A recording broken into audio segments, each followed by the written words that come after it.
नमस्कार साथियों, जय हिंद। अभी हम बात करेंगे कि बिहार में जो सर्टिफिकेट को लेकर जो विवाद चल रहा है।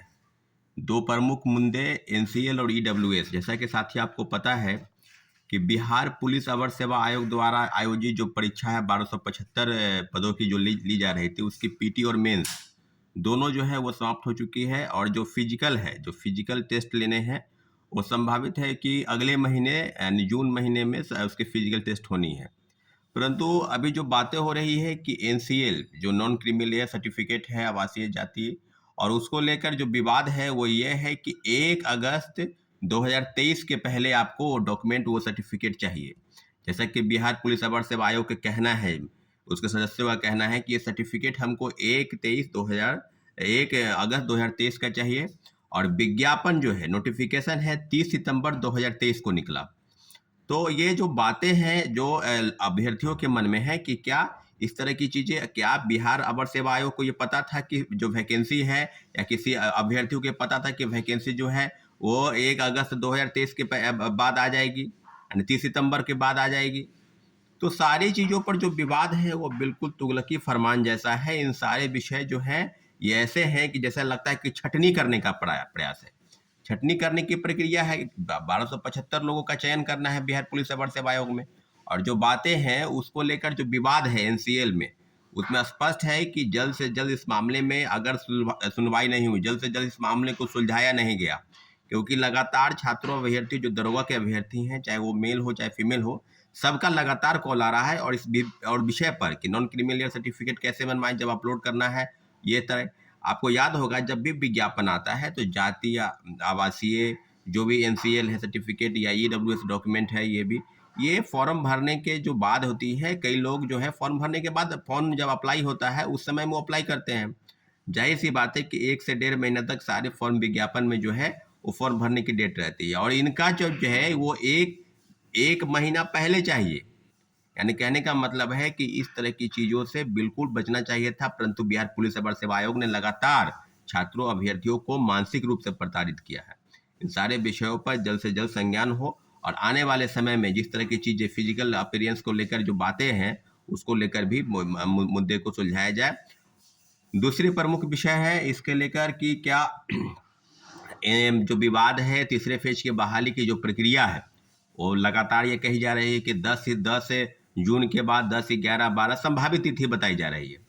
तो क्या जब जांच चल रही है, जब आर्थिक अपराध इकाई की टीम बिल्कुल बेहतर काम कर रही है, पहले हजारीबाग से लोगों की गिरफ्तारी की, उसके बाद मुख सरगना की गिरफ्तारी जब हुई, उसके बाद आपको पता है कि अभी इंदौर, अभी उज्जैन से 5 लोगों की गिरफ्तारी हुई, जिसमें एक डॉक्टर है, उसके कहने पर, उसके बयान के बाद पटना में फिर 7 लोगों की गिरफ्तारी हुई, और लगातार गिरफ्तारी चल रही है। अगर बात आर्थिक अपराध इकाई जो शिक्षक बहाली कांड का जो उद्भेदन हो चुका है, जो बिल्कुल अब ये सिद्ध हो गया कि पेपर के संदर्भ में जो बातें हैं, जो आर्थिक अपराध इकाई की टीम काम कर रही है, उसको ये इनपुट मिला है कि TRE 1 और TRE 2 में हूबहू इसी तरह की चीज़ें आ गई।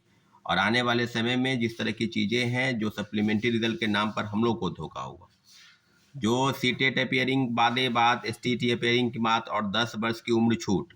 तो अभी दो प्रमुख विषय हैं जिसको लेकर लगातार हम लोग आंदोलन कर रहे थे, वो है सप्लीमेंट्री रिजल्ट, और दूसरी प्रमुख की 10 वर्ष की उम्र सीमा में छूट मिलनी चाहिए थी, और 3 बार से अटेम्प्ट को बढ़ाकर कम से कम 5 बार की जानी चाहिए। क्योंकि अगर आपके मन में इस तरह की चीज़ें हैं कि हम 3 बार परीक्षा लेंगे, 4 बार लेंगे, और इस तरह के जो भ्रष्टाचार हुए, जो पेपर लीक कांड हुए, और लगातार लोगों को पैसे लेकर लोगों की बहाली की गई, तो सारे विषय पर अभी अप टू डेट है कि सब सप्लीमेंट्री रिजल्ट के नाम पर 2-3 सुनवाई पटना उच्च न्यायालय में चल रही है। एक केस की 30 सुनवाई हो चुकी है, एक केस की 1 सुनवाई हुई, अगली सुनवाई 19 जून को होने वाली है। और जो बातें हैं आगे की तरफ, उसमें सबसे प्रमुख विषय है कि 10 वर्ष की छूट, और अटेम्प्ट को लेकर 3 बार से बढ़ाकर 5 बार की जानी चाहिए। इन सब विषयों पर चुनाव के बाद जल्द से जल्द हम लोग बात करेंगे। जो नेता हैं, जो दोनों डिप्टी सीएम हैं, उनसे बात करेंगे, मुख्यमंत्री जी से बात करने का प्रयास करेंगे। अगर नहीं होता है तो आंदोलन होकर रहेगा, क्योंकि आंदोलन के माध्यम से ये सारी चीज़ें होगी। लेकिन इतना जरूर है कि जब तक जांच सही दिशा में, भंडाफोड़ अगर हो गया है या अगर उस दिशा में आगे नहीं बढ़ती है, तब तक परीक्षा लेने का कोई औचित्य नहीं है। और आने वाले समय में जिस तरह के बीपीएससी के काले कारनामों का कच्चा चिट्ठा पूरे छात्रों अभ्यर्थियों के बीच में आ गया है, उसका परिणाम ये है कि लोकसभा के आम चुनाव जो हो रहे हैं उसमें सारे अभ्यर्थी लगभग नोटा पर बटन दबा रहे हैं। और नोटा पर बटन दबाने का जो औचित्य है बिल्कुल सही है, इसलिए जितने भी चीज़ें हैं जो विवादित चीज़ है उससे बचने का प्रयास होना चाहिए। परंतु बीपीएससी ने अपने सारे साख को गिरा दिया है और आने वाले समय में निश्चित रूप से जितने भी बिंदु हैं, महत्वपूर्ण बिंदु है, सब पर चर्चा करेंगे। लेकिन इतना जरूर है साथियों कि जो विवाद है वो है कि क्या बीपीएससी इस तरह के काले कारनामों का अगर उजागर नहीं होती है, अगर 66वीं पेपर लीक कांड हुआ, 67वीं पेपर लीक कांड हुआ, और जैसा कि आरोपी का कहना है कि 64वीं से लेकर 69वीं तक वहीं पर प्रिंटिंग प्रेस में प्रश्न पत्र छपे जहां जो ब्लैक लिस्टेड कंपनी है, तो पूर्व चेयरमैन श्री अतुल प्रसाद जी की अहम भूमिका इस मामले में है और उनको जल्द से जल्द संज्ञान में पूछताछ की जानी चाहिए थी। पूछताछ शायद हुई है, तो सब मामलों पर क्या अपडेट होता है, लेकिन इतना जरूर है कि आर्थिक अपराध इकाई को इस बार बताना होगा कि मुख्य सरगना कौन है, किसी कोई लीडर है, कोई नेता है जो बिहार सरकार में मंत्री है, या कोई कोचिंग इंस्टीट्यूट का माफिया है, या कौन लोग हैं जिसके सह पर इतने बड़े काले कारनामे बीपीएससी द्वारा रचित है और बीपीएससी कर रही है। साथियों धन्यवाद, जय हिंद।